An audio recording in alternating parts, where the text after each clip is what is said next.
Comenzamos a llegar a la noción de trayectoria identitaria de aprendizaje a partir de un proyecto FONDESI, que dentro de las cosas que trabajamos, para los que no son de Chile, un fondo de investigación científica y tecnológica en Chile que se le entregan a los investigadores que postulan a estos proyectos. ¿Ya? Partimos con este proyecto a partir de poder analizar cómo las personas construyen los procesos de aprendizaje cuando participan en un entorno de enseñanza virtual. ¿Ya? Dicho sea de paso, la perspectiva analítica con la que estamos mirando los procesos de aprendizaje tiene que ver con una perspectiva histórico-cultural o sociocultural. ¿Qué quiere decir esto? ¿Ya? Y en eso también es necesario transparentar la noción teórica que uno tiene detrás para mirar estos procesos. Dicho en términos simples, que el aprendizaje es un proceso social y no individual y que ocurre a partir de la interacción con diferentes artefactos en diferentes contextos. ¿Ya? Me remito a dos cuestiones que son esenciales en esto. Si ustedes se fijan, no utilizamos una metáfora del aprendizaje entendida como la mente como contenedor, sino que utilizamos una metáfora del aprendizaje entendida a partir de la noción de construcción de conocimiento y de interacción que ocurre con diferentes artefactos en diferentes contextos de actividad. ¿Ya? En términos más teóricos, sería decir, utilizamos una perspectiva del análisis del aprendizaje que proviene de las ideas de Vygotsky o la idea vygotskiana de entender este proceso. Básicamente, y esto lo conecto con la idea de Marga, de su conferencia, que básicamente es imposible entender el aprendizaje como un proceso individual, sino que siempre es colaborativo y constructivo y ocurre a partir de la interacción con artefactos de cualquier tipo en un contexto situado. ¿Ya? Por tanto, jamás en mi discurso o en mi presentación van a escuchar la idea de cognición, y si lo digo me voy a retractar inmediatamente, de cognición individual, por ejemplo. Partimos con este proyecto y ¿qué empezamos a hacer? Empezamos a mirar cuáles son o cuál es el tipo de discusión que ocupan las personas, estudiantes de Rosa, si no me equivoco, ¿cierto? En algún momento, porque ellos utilizaban un entorno virtual, y cuál es el tipo de contribución que ellos utilizan para colaborar y justamente para construir el conocimiento en torno a un contenido específico que era la enseñanza de las ciencias de la computación. ¿Ya? Ese proyecto lo terminamos en 2016, estoy tratando de dar un contexto que les permita por qué llegamos a estudiar nuestra historia identitaria, y dentro de ese proyecto nos dimos cuenta de dos cosas que son, yo creo, importantes. Primero, que la discusión que generan los estudiantes cuando participan de un contexto de aprendizaje traen muchos conocimientos y muchos elementos y muchos artefactos que vienen no del contexto de aprendizaje, sino que desde otros contextos, a la discusión. Dicho en términos simples, traen videos que provienen de YouTube, traen otros documentos, traen otras conversaciones con otros compañeros, y a partir de ahí dijimos, bueno, finalmente, y en concordancia con la investigación en el área de la psicología educacional, es que empezamos a mirar una noción que nos parece muy interesante, que el aprendizaje no ocurre, y como entendemos que no ocurre de manera individual en las cabezas de los sujetos, ocurre a partir del movimiento entre diferentes contextos. Dicho de otra manera, es a partir de lo que yo me llevo de un lugar a otro y del tránsito y el salto entre contextos que ocurre el aprendizaje. ¿Ya? No solo nosotros, sino que muchos investigadores en diferentes partes del mundo empezaron están mirando el aprendizaje a partir de estos tránsitos entre contextos. ¿Ya? A partir de ahí, tuvimos un proyecto que se llama el proyecto Jorge Millas, que nos encontramos desarrollando, que básicamente nos encontramos trabajando en el desarrollo de un protocolo de análisis para el estudio de las experiencias clave de la formación de profesores. ¿Ya? Y después van a ver la conexión. A partir de ese primer proyecto dijimos, bien, si el aprendizaje no ocurre en solo un contexto, y la literatura también nos dice eso, no podemos mirar solo un contexto específico, dijimos, vamos a mirar las secuencias de aprendizaje que tienen los profesores cuando inician su tránsito, su salto entre la universidad y la práctica en las escuelas. ¿Ya? A partir de estas dos ideas, que ocurren en experiencias que son muy relevantes, no sabemos qué experiencias, ¿ya? Y que esas experiencias están asociadas a una identidad propia del sujeto. ¿Ya? Ese proyecto se encuentra en desarrollo y actualmente se encuentra muy vinculado a la noción que estamos comenzando a desarrollar que entendemos que cuando las personas transitan entre contextos, lo que ponen en juego principalmente para aprender es su identidad y no otra cosa. Esto puede ser muy confuso en términos simples, pero la identidad se define como todo lo que nosotros somos, cómo actuamos y cómo somos finalmente, y cómo nos definimos, ¿ya? Y la definición no es individual, sino que también es subjetiva. O sea, sino que es subjetiva. Y depende de los diferentes contextos y situaciones en las que participo, ¿ya? Esto nos ha llevado también, a partir de ese proyecto, este protocolo de análisis que nos permite mirar estas experiencias clave y mirar experiencias clave tanto en diferentes contextos, en profesores nobles, y ahora estamos comenzando a mirar experiencias clave. Estamos en un proyecto, justamente está el estudiante acá, tenemos como objetivo mirar experiencias claves que ocurren en contextos virtuales. Para mirar, cuando miramos las experiencias clave, insisto, vuelvo atrás, miramos la noción identitaria, porque cuando uno participa en contextos determinados o en experiencias que los sujetos relevan como importantes, lo que aparece ahí es la identidad, es la narrativa de las personas. ¿Ya? Por suerte nos hemos ganado así y estamos participando en otros proyectos que nos ha llevado básicamente a esta idea de, que les comentaba anteriormente, que entendemos que el aprendizaje es un recorrido por múltiples experiencias subjetivas y que finalmente lo que se pone en juego es la identidad del aprendiz y no la noción de determinados tipos de conocimiento. ¿Ya? Ahí hay una definición bien sintética de lo que es la identidad, que básicamente es un recurso que las personas utilizan para explicar y justificar y dar sentido a sí mismo en relación con su contexto. ¿Ya? Por tanto, cuando las personas actúan en situación con uso de tecnología, lo importante desde nuestro punto de vista es la construcción identitaria que tiene lugar en forma de narrativa. Dicho en términos simples, cuando ponemos a colaborar, me voy a la presentación de Marga con los robots, ¿ya? Cuando estas personas suben al escenario y piensan en las formas de resolver ese problema, la pregunta posterior sería: ¿cómo te ubicas tú? ¿Cómo te posicionas en torno a esa resolución problemática que tuviste? O dicho de otra manera, ¿consideras que esa experiencia en la que participaste fue relevante para tu aprendizaje? Explícame. ¿Ya? Si ustedes se fijan, miramos el aprendizaje justamente a través de un concepto muy importante, que es no relativamente nuevo, pero que tiene que ver con la actividad de posición identitaria, que no está siendo pensado desde el punto de vista de cuánto conocimiento el sujeto adquiere en una actividad, sino que cómo se posiciona el sujeto en una determinada actividad, entendiendo que las experiencias de aprendizaje siempre son subjetivas. O sea, no son objetivas para nada. ¿Me siguen? A partir de ahí, y el proyecto de investigaciones que nos encontramos empezando a profundizar, básicamente tiene como objetivo analizar determinadas experiencias subjetivas que se encuentran en un marco espacio-temporal definido y que se organiza a partir de estos posicionamientos identitarios. ¿Qué experiencia subjetiva? Las experiencias con uso de tecnología. Y ese es el trabajo de mi tesis doctoral. Eso lo tendrá que hacer desde aquí para adelante, ¿cierto? Es, finalmente, cómo organizan las personas cuando colaboran en una determinada experiencia, las posiciones a lo largo de esa experiencia. ¿Ya?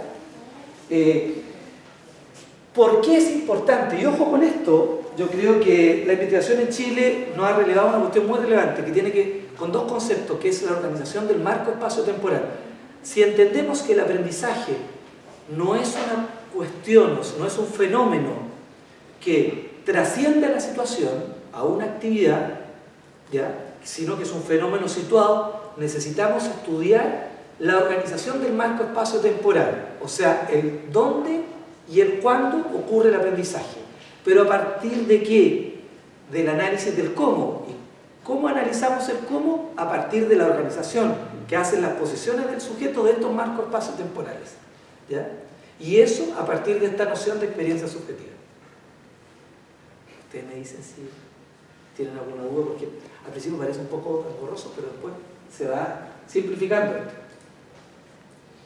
El problema de investigación que nosotros tenemos y que estamos pensando justamente en cómo deben ser estas secuencias de experiencias prácticas. Lo estamos analizando ahora a partir de analizar las secuencias prácticas de los futuros profesores, ¿ya? Porque sabemos que los futuros profesores, cuando van a la escuela, lo que ocurre es que no saben qué hacer, ¿cierto? Van a las suyas, no hay una organización, no hay una estructuración, más bien vaya a mirar una clase, el futuro profesor va, mira la clase, ve algo, después se va para la casa, después conversa con su profesora tutora, y en Chile no existe una organización clara de cómo deben ser estos procesos formativos. Entonces dijimos, ojo, tenemos que saber cómo deben estructurarse esta secuencia de experiencias prácticas. Y lo mismo lo estamos traspasando a la idea de cómo deben estructurarse secuencias de organización con uso de tecnología. Porque la Marga lo decía muy bien delante. Sí, participan, ok, en un determinado marco espacio-temporal. Ahora la pregunta es, ¿cómo deben organizarse estas secuencias de experiencias prácticas con uso de tecnología? Porque no es poner a los sujetos a trabajar a las suyas con distintos tipos de tecnología tampoco. ¿Ya?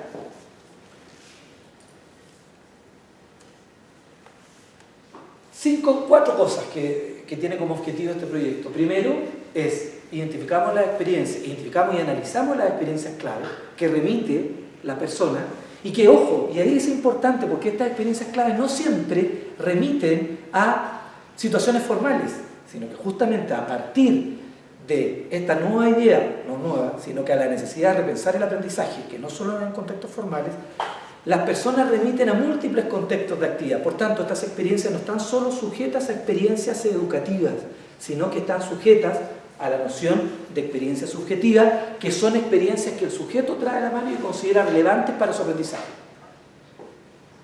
Y que siempre, y en ese sentido, siempre son las más importantes.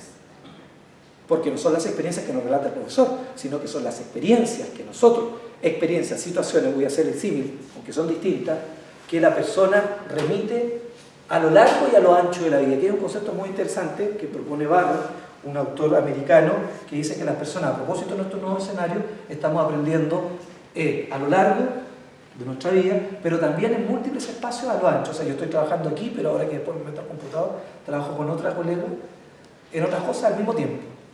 Por tanto, la noción de aprendizaje que necesitamos para mirar estos nuevos escenarios de tránsito entre contextos viene siendo la idea de trayectoria de aprendizaje. ¿Ya? Segundo, una vez que identificamos esas experiencias claves, nuestro foco de atención es describir, en este caso le puse, y ojo con esto, profesor y estudiante, porque estamos mirando en este momento solo estudiantes, cuáles son aquellas experiencias que los profesores o estudiantes vinculan. ¿Ya? Vuelvo a la idea del primer proyecto que comenzamos acá. ¿Por qué los estudiantes traen cosas de otros contextos? Es normal, porque ya no aprendemos como aprendíamos hace 5 años. Mi hija que estudia, esto siempre se lo digo a mi estudiante, que estudia bioquímica, ella me dice, yo no voy a la universidad, papá, a una clase, porque tengo los mismos PPT, los 50 o 60 PPT, los tengo en internet, entonces el profesor me lee los PPT, ¿a qué voy a ir a la universidad?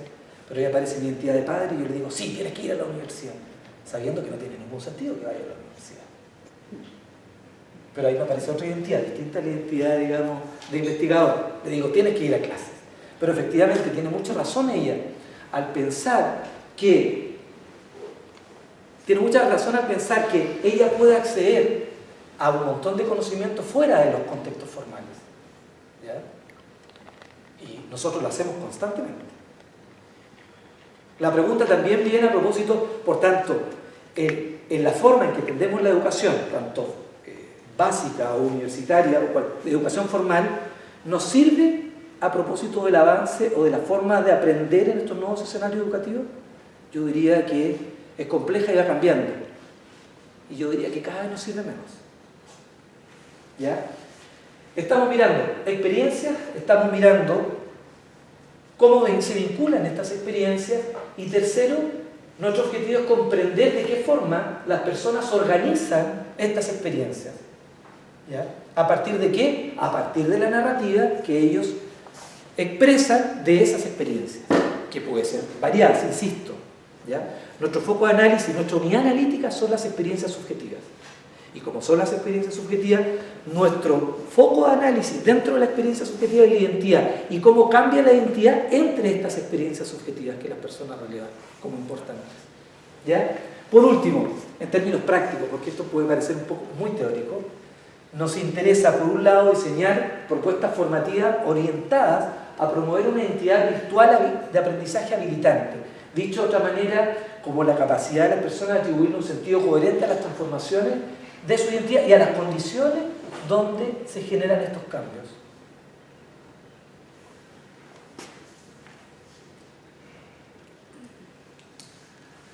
Esto me gusta mucho.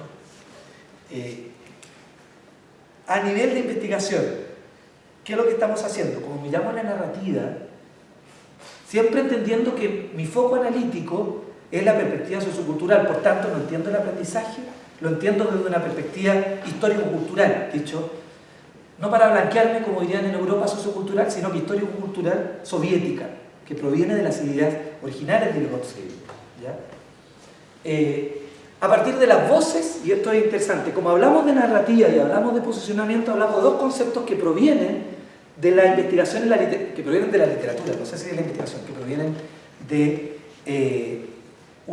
un literato que se llama Mikhail Bakhtin, que nos sirve para conocer, yo lo dije antes, que son dos conceptos, el cronotopo, que es el dónde y el cuándo, el marco espacio-temporal, y el cómo, que es el posicionamiento.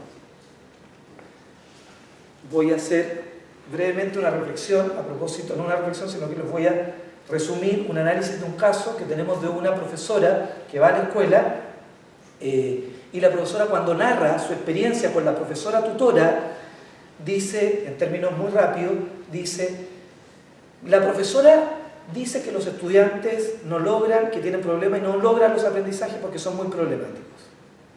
¿Ya? Ella está narrando esta historia, pero a la medida que narra la historia, la estudiante que está formando como profesora se va posicionando y va diciendo, la verdad es que yo no creo en eso.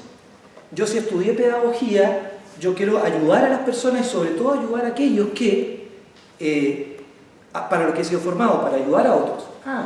Dicho en términos simples, las posiciones aparecen también en diferentes situaciones que son cronotópicas, que tienen este marco espacio-temporal, tienen un dónde y cuándo, pero ese marco espacio-temporal se configura a partir del cómo, que son las voces que yo pongo en juego cuando defino ese marco espacio-temporal. Bonito, ¿cierto? Bonito, ¿por qué? Porque ahora de todo esto lo queremos meter a analizar un entorno colaborativo con uso de tecnología. ¿Ya? Entonces nuestro objetivo es analizar procesos de interacciones presenciales, pero también analizar procesos de interacciones virtuales, a partir de este análisis metodológico, a partir de esta postura epistemológica también, que significa entender el aprendizaje a partir de esta idea de recorridos. Uno podría pensar, sería más fácil ponerle una camarita en un casco a una persona para ver todo lo que hace en el día, pero sería bastante difícil hacer ese ejercicio, ¿cierto? Entonces entendemos que, y ahí aquí hay una diferencia, a propósito de la camarita, una cosa es la actividad que ocurre cuando tú participas en la interacción y la otra es la interpretación subjetiva que tú haces de esa actividad, porque tú cuando interpretas esa actividad no solo estás haciendo referencia a esa actividad, sino que estás haciendo referencia a muchas experiencias o pedacitos de experiencia que traes a la mano para interpretar esa actividad. Por tanto, siempre la experiencia subjetiva refleja finalmente el verdadero, voy a usar así, el verdadero aprendizaje que está detrás de esa experiencia y no la actividad. Hay una evolución también en esto, de decir que aquí la idea de pensar que la actividad en sí misma revela el aprendizaje, hemos avanzado a propósito de mirar, no solo la actividad es importante, sino que la narrativa que hace sobre determinados tipos de actividad o situaciones importantes que la persona releva, porque siempre son importantes si la persona releva esa situación. ¿Ya? Este es el punto de vista en términos metodológicos, chiquillos y chiquillas. Resultados por los dos caminos, virtuales y presenciales, siempre es proponer diseños informativos que nos permitan decir cómo deben configurarse estas secuencias de experiencias de aprendizaje, ¿ya? A partir de analizar todas estas experiencias subjetivas. Estamos en estos momentos mirando un grupo de experiencias subjetivas y la tarea es mirar después estas otras experiencias subjetivas en contextos. Yo puse aquí dos ideas: la articulación entre estas experiencias subjetivas y contextos informales de actividad fronterizos. ¿Por qué fronterizo? Porque efectivamente cuando la persona pasa de un contexto a otro, la investigación nos dice es que algo pasa en la identidad del sujeto. Piensen ustedes, cuando uno se pregunta ¿cuándo aprendí? Cuando ya dejo de ser quien era y soy otra persona, y cuando paso a ser otra persona, finalmente lo que ocurre es un cambio identitario. Por eso la relación entre aprendizaje y cambio identitario para nosotros es muy potente. No hay aprendizaje si no hay cambio de la identidad. ¿Y cuándo define el cambio de la identidad? A partir de estos contextos que son fronterizos entre formales a veces informales, o entre formales y formales. Pero esa es la discusión finalmente en la que estamos trabajando. ¿Ya? Básicamente que nos permita contribuir a la discusión creciente en esta idea de las trayectorias de aprendizaje, o tiene diferentes nombres, trayectorias, cambio identitario, trayectorias identitarias de aprendizaje. En general, nosotros tenemos una página que está disponible, pero ahí está, donde están los trabajos, no se conecta, pero donde están los trabajos que hemos venido realizando, y aquí le hice un resumen básico, un resumen muy pequeñito de lo que estamos realizando. ¿Eso es? Eso. Gracias. Creo que estuve bien el tiempo. ¿Sí?